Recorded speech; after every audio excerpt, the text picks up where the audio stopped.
Mirano. Non ce l'ha fatta l'85enne di Mira, rimasto gravemente ferito ieri in uno scontro frontale tra due auto a San Bruson di Dolo. Sergio Marchiori è spirato all'ospedale di Mirano.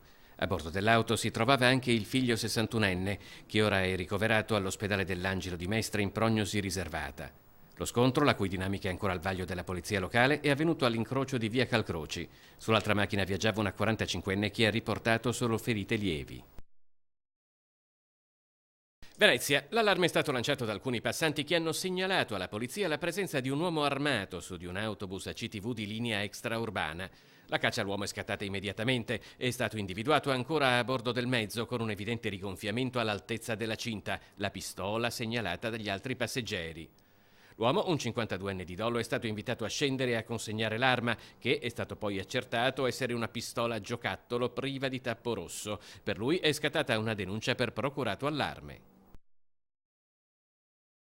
Dopo la conferma della condanna a 12 anni e 4 mesi per la partecipazione all'attentato alla base NATO di Aviano nel 1993 e a rapine per finanziare il gruppo Brigate Rosse Partito Comunista Combattente, Paolo Dorigo ha annunciato il ricorso alla Corte Europea dei Diritti dell'Uomo. Il suo difensore spiega che il motivo principale alla base del ricorso è una violazione dei principi del giusto processo, l'acquisizione di una prova a 20 anni di distanza dal fatto che rende impossibile il contraddittorio.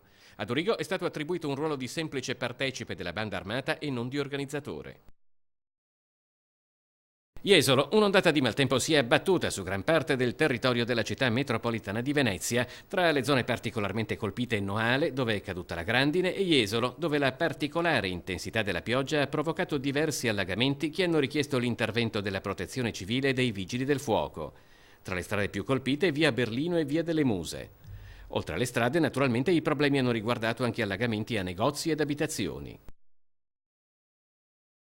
Venezia. Un turista statunitense di 60 anni colto da un problema cardiaco mentre si trovava a bordo di una nave a circa 3 miglia dalle bocche di Porto del Lido è stato soccorso dagli uomini della Guardia Costiera. L'operazione ha preso il via su richiesta dei medici di bordo dell'imbarcazione battente bandiera delle Bahamas e diretta a Dubrovnik in Croazia. Sul posto sono state inviate 2 motovedette mentre si allertava il 118.